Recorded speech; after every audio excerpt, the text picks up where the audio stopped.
खबरों की शुरुआत बड़ी खबर से करेंगे, बीजापुर से, जहां 34 नक्सलियों का सरेंडर हुआ है। 34 नक्सलियों पर 84 लाख का इनाम घोषित था। पीएलजीए और मिलिशिया के भी सदस्य इसमें शामिल हैं। एसपी के सामने आत्मसमर्पण किया है। छत्तीसगढ़ के बीजापुर जिले में 34 नक्सलियों ने सरेंडर कर दिया है और इन पर 84 लाख रुपए का इनाम था। सरेंडर करने वाले नक्सलियों में 7 महिलाएं और 27 पुरुष शामिल हैं। इनमें केरलापाल एरिया कमेटी, पीएलजीए और मिलिशिया के सदस्य और कमांडर शामिल हैं। जानकारी के अनुसार सरेंडर करने वाले 34 नक्सलियों में से 5 नक्सलियों का इनाम 8 लाख रुपए था। 3 नक्सलियों का इनाम 5-5 लाख रुपए था। वहीं 10 नक्सलियों का इनाम 2-2 लाख रुपए और 7 नक्सलियों का इनाम 1-1 लाख रुपए था। नक्सलियों ने बीजापुर पुलिस अधीक्षक के सामने आत्मसमर्पण किया। बीजापुर के पुलिस अधीक्षक डॉक्टर जितेंद्र कुमार यादव ने नक्सलियों से हिंसक रास्ता छोड़कर समाज की मुख्यधारा में लौटने की अपील की है। उन्होंने कहा कि छत्तीसगढ़ सरकार की पुनर्वास योजना नक्सलियों के लिए आकर्षक है और उनके परिवार भी चाहते हैं कि वे सामान्य जीवन जिएं और समाज के साथ कदम से कदम मिलाकर चलें। बीजापुर एसपी ने आगे कहा कि माओवादी भ्रामक और हिंसक विचारधारा छोड़कर निर्भय होकर समाज में लौटे। सरकार की पूना मार्गी नीति उनके भविष्य को सुरक्षित, सम्मानजनक और आत्मनिर्भर बनाने के लिए हर तरह की सुविधा उपलब्ध करा रही है।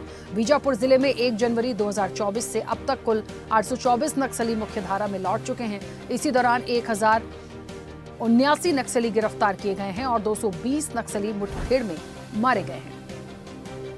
दरबा डिवीजन कमेटी सदस्य केरलापाल एरिया कमेटी सचिव उधरी काम किया है।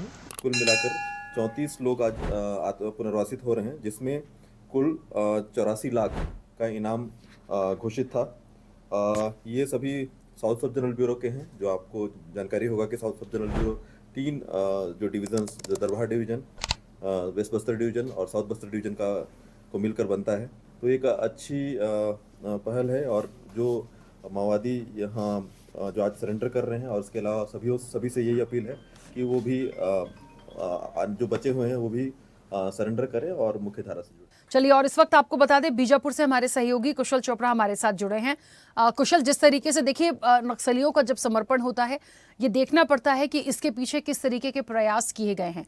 जिन लोगों का समर्पण हुआ है, और सबसे बड़ी बात यह है कि 84 लाख का इन पर इनाम घोषित था, तो इसके पीछे कब से काम किया जा रहा था और कैसे इन लोगों ने आत्मसमर्पण किया? छत्तीसगढ़ सरकार मिलकर नक्सल की सफाई की ओर लगे हुए हैं। सरकार ने स्पष्ट किया है, या तो नक्सली छत्तीसगढ़ सरकार की पुनर्वास नीति का फायदा उठाते हुए समझ, या फिर मुठभेड़ में उनको नुकसान उठाने की बात कही गई है। इसी के तहत नक्सली अब लगातार छत्तीसगढ़ की पुनर्वास नीति के प्रभावित होकर समर्पण की ओर रुख अपना है। इसी के तहत आज लगभग 84 लाख के 34 माओवादियों ने बीजापुर पुलिस अधीक्षक और सीआरपीएफ डीआईजी के समक्ष समर्पण किया है, जिनमें पंडरू है, 8 लाख का इनामी है जो केरलापाल एरिया का डीवीसी था। साथ में 8-8 लाख के 2 महिला और पुरुष भी और शामिल है। साथ ही 1 लाख और 2 लाख के कई माओवादी आज समर्पण किए हैं। और लगातार फोर्स का जो दबाव है क्षेत्र में, तो उससे स्पष्ट होता है उनका ये जो क्षेत्रफल कम होते जा रहा है। नक्सली अब से दबाव में है या फिर छत्तीसगढ़ की पुनर्वास नीति का लाभ लेना चाहते हैं। जी बिल्कुल, चलिए, बहुत शुक्रिया पूरी जानकारी के लिए, बातचीत के लिए। तो 34 नक्सलियों पर 84 लाख का इनाम था जिन्होंने आत्मसमर्पण किया है। और आपको बता दें कि क्योंकि नक्सलवाद को खत्म करने के लिए जो एक लक्ष्य लेकर चल रही है सरकार, उस पर कहीं ना कहीं एक बड़ा ये सफलतम कार्य एक माना जा रहा है। ऐसे ही वीडियोस के लिए लाइक करें, शेयर करें, फॉलो करें। YouTube पर जाकर सब्सक्राइब कर बेल आइकन दबाना ना भूलें और ताजा अपडेट्स के लिए स्वदेशलाइव.com पर जरूर जाएं।